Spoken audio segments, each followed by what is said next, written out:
Hello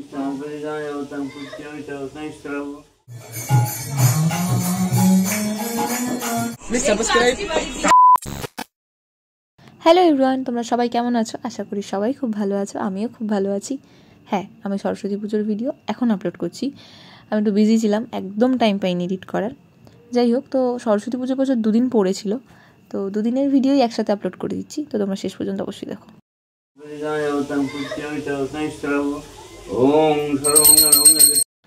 আমাদের বাড়িতে পুজো হয়েছিল রোববার দিন, মানে ফার্স্ট ডে, কিন্তু আমি ভিডিও নিতে পারিনি সেইভাবে, তো ছোট্ট একটুখানি ভিডিও নিয়েছিলাম, সেটাই এখানে অ্যাড করে দিলাম। এই যে আমরা একেবারে রেডি হয়ে বেরিয়ে গেছি, এখন আমরা ঘুরতে যাচ্ছি। আমরা যাচ্ছি বাবুঘাটে, আর আমার রেডি হতে একটু দেরি হয়ে গেছে বলে আমরা ট্রেনটা মিস করেছি, তো আমরা নেক্সট ট্রেনে যাব, তাই জন্য এখানে সবাই দাঁড়িয়ে অপেক্ষা করে।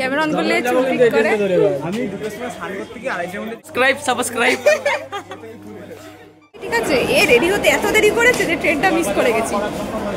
দেখো, আমি দেরি করে রেডি হয়েছি, তো আমার জন্যই মিস হয়েছে ট্রেনটা, বাট আমি ওকে একটু খোঁজাচ্ছিলাম আর কি। আর ট্রেন যেহেতু মিস হয়ে গেছে, তার জন্য আমরা দমদম এসেছি ফার্স্টে, তারপর এখান থেকে মেট্রো করে যাচ্ছি। ফাইনালি চলে এসেছি হেঁটে হেঁটে বাবুঘাট।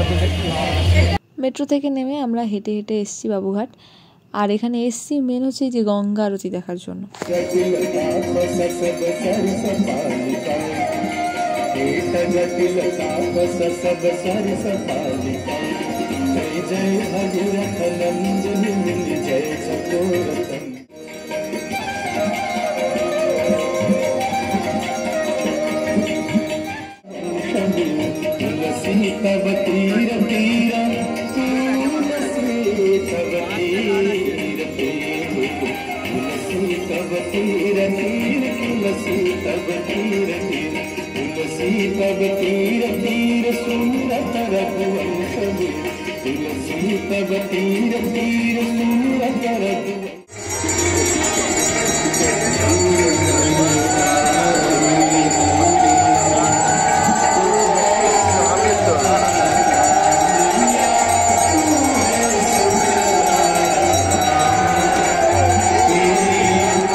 অনেক দিন দিয়ে বাবুঘাটে যাওয়ার ইচ্ছা ছিল গঙ্গা আরতি দেখবো বলে, তো যাওয়া হয়নি কোনোভাবে, তাই আজকে আসলাম।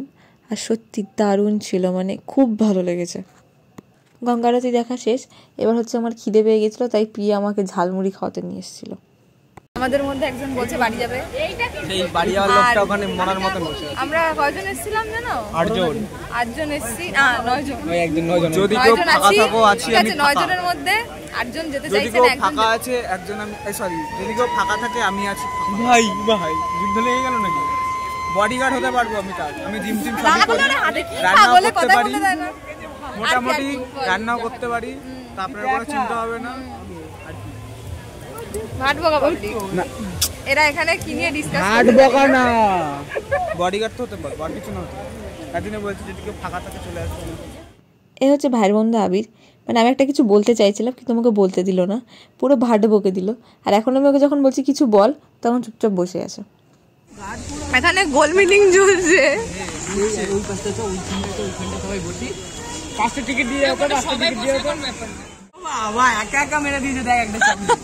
এখানে ব্যাপারটা হচ্ছে, ওর একটা চকলেট এনেছিল, যেটা আমি পুরো একা খেয়ে নিয়েছি।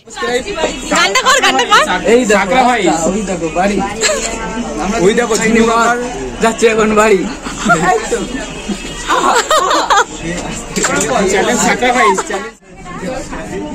আমি কি এখানে স্টার নাকি আমার ভিডিও করা হচ্ছে? ট্রেনে উঠে সব পাগল হয়ে গেছে, আর সব লোকজন আমাদের দিকেই তাকিয়ে আছে। আর এদিকে ভাইয়ের হ্যাচ্ছ হচ্ছে, আর ওদিক থেকে আকাশ বলছে যে বোন তোর দাড়ি গোপ কবে উঠলো।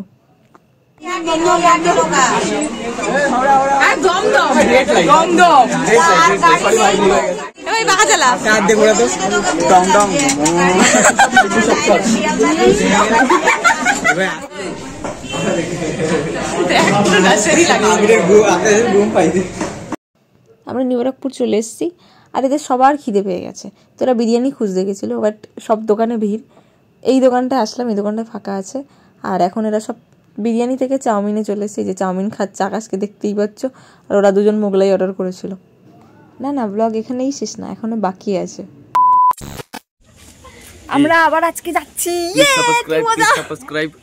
কিন্তু আবার একই টাইমে বেরিয়েছি আর মাঝখান থেকে আর বল এই বাচ্চা বাটিরা যাচ্ছে, এই যে বাচ্চা বাটি, এই যে বাচ্চাটি। আমরা আজকে বেরোতাম না, কিন্তু মা, বৌদি আর ছোটো মা বলছিল যে অনেকদিন ঘুরতে যাওয়া হয় না কোথাও, তো আজকে চল, তাই আমরা একসাথে সবাই যাচ্ছি। শিবার মন্দির, আকাশের ভালো লাগছে না। আকাশ কিছু বলবি? সত্যি চারিদিকটা ওয়াও। এখানে আসার পর আমরা অনেক ছবি তুলেছি। ছবি তোলার পর এখন ভালো লাগছে না, তাই আকাশ বলছে দোকানে চলো কিছু খাবার কিনে নিছি, কিন্তু এখানে আশেপাশে কোনো দোকান নেই।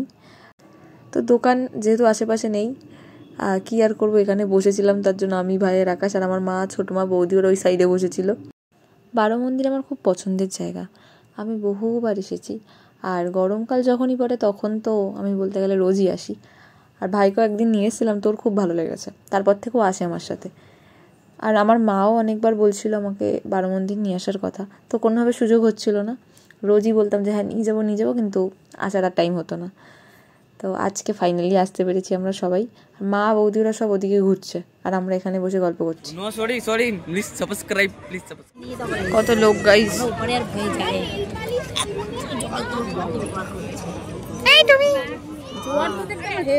অসহায় দুজন। চারিদিকে ভিউটা দারুণ লাগছিল, কারণ গঙ্গার পার প্লাস সানসেট হচ্ছে, তো আমি একটু ক্যামেরা অন করে ক্যাট মারছিলাম। আমরা যাচ্ছি এখন ইস্কন। আর গুন্নুকে দেখেছো, ভাই আর আকাশের সাথে হাত বাঁধানোর সাথে যাবে না। তো এই বাড়িটা দেখো কত পুরনো। তো আমরা ইস্কনে যাওয়ার আগে এখানে এসেছিলাম অনুকূল ঠাকুরের আশ্রমে, সৎসঙ্গ প্রার্থনা হচ্ছিল, একটু প্রার্থনা শুনে তারপরে গেছি। আমরা এখন যাচ্ছি ইস্কন, ঠিক আছে? এই সামনে কিন্তু এটা পিছনের গেট, ঠিক আছে? আরো সাইড দিয়ে ঢুকতে হবে। কতদিন দিয়ে ইস্কন আসার ইচ্ছা ছিল, ফাইনালি আজকে আমার ইচ্ছাটা পূরণ হয়েছে।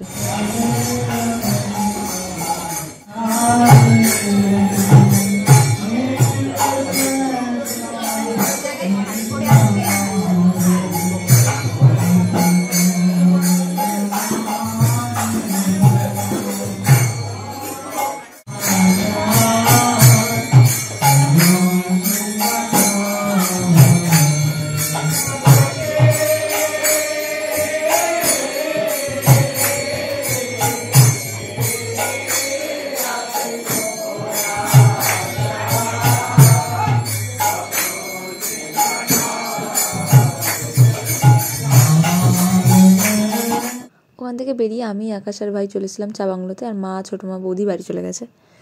তো আজকে ব্লগটা এতটুকুই রাখছি। চ্যানেল যারা নতুন আছে চ্যানেল সাবস্ক্রাইব করে দিও, ভিডিও ভালো লাগলে লাইক করে দিও। আজকের মতো টাটা, দেখা হচ্ছে নেক্সট কোনো ব্লগে।